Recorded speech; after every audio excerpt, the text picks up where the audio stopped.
Magandang araw! Ngayon nga po ibigay po natin ang game schedule na magaganap nga sa June 28, 2025 sa PVL On Tour 2025. Kaya naman bago natin ibigay guys ang game schedule, please naman huwag niyong kalimutan mag-like, comment, subscribe, and pahit yung notification bell para lagi po kayong updated sa aking mga bagong video about sa volleyball dito sa Pilipinas. Pa-subscribe naman and pa-purchase po ng aking product dyan sa baba. Maraming salamat.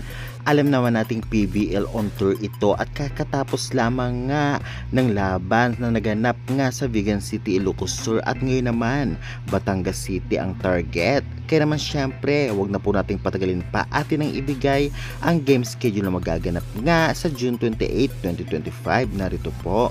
Unang maghaharap nga 4pm Galleries Tower High Racers at Chocomucho Flying Titans. Susundan naman 6:30pm NX Liga Millions versus Petrogas Angels. Venue Batangas City, Batangas. At kung magtatanong kayo saan ba ito mapapanood, mapapanood po nyo ito sa One Sports or One Sports Plus kung kayo po ay may cable, ngunit minsan nag-live sila, minsan hindi. Meron din po nito sa Pilipinas Live application at Signal application. I-download nyo lamang po ito at mag-register kayo. Oo, may bayad ngunit sulit naman.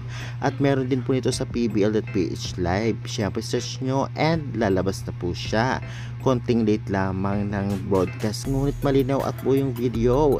Kaya guys, kitang-kita nga natin na talaga namang medyo matagal ang lagwat ng laban. Pagkatapos nga ng June 23 ay masusundan na ngayon June 28, 2025 at magaganap ito sa Batangas City.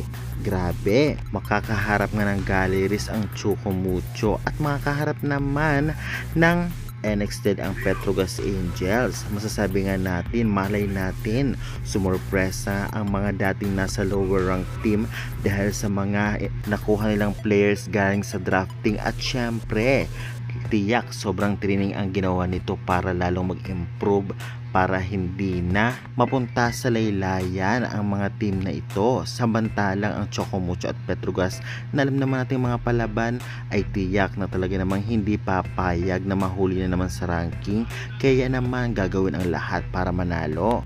Kaya guys, sa tingin ninyo, magka-chance na kaya ang mga sa lower rank team na talagang makakuha ng panalo sa mabibigat na team? I-comment nyo na yan at huwag kalimutan mag-like and subscribe for more valuable updates. Thank you.